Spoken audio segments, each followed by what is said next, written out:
Masih di pertemuan ke-7, pada segmen kali ini kita akan membicarakan materi mengenai fungsi cakapan atau dialog dalam teks drama.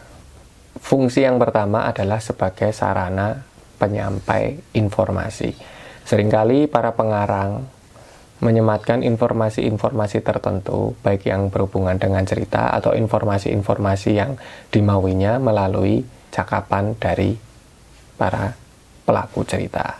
Seperti telah diketahui bahwa alur adalah rentetan peristiwa dalam hubungan temporal dan kausalitas. Jadi, sebagai seorang pembaca, tentu saja ketika akan menelusuri alur dari sebuah teks drama, maka ia harus menelusuri melalui dialog-dialog tokoh-tokohnya. Oleh karena itu, fungsi dialog atau cakapan kedua adalah sebagai tumpuan dari rentetan peristiwa yang terjadi. Fungsi ketiga dari cakapan atau dialog adalah penggambaran watak seorang tokoh, yaitu seorang tokoh mengemukakan dirinya sendiri. Kita bisa menandai dari dialog-dialog yang diucapkan tokoh tersebut.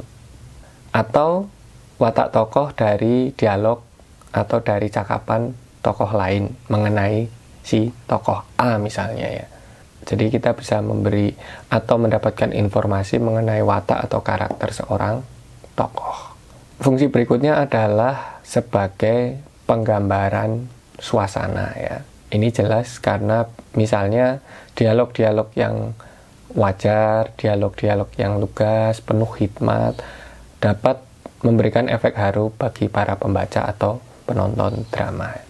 Lalu fungsi dialog berikutnya adalah penentu tempo permainan.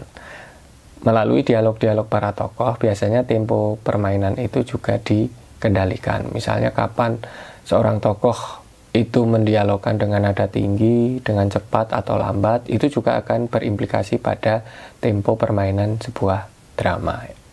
Misalnya dialog yang mencirikan satu bentuk kemesraan tertentu tentu saja akan berbeda dengan dialog yang mencirikan satu kemarahan seorang tokoh ya. Dari situ maka temponya pun akan berbeda. Ini juga sebagai gambaran dari bagaimana dialog akan menggambarkan suasana penceritaan.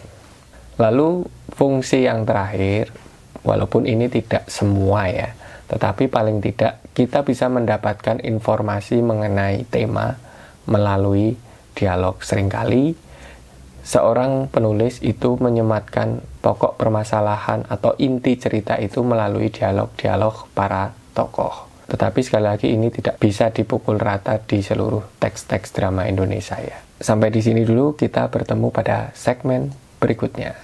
Dah.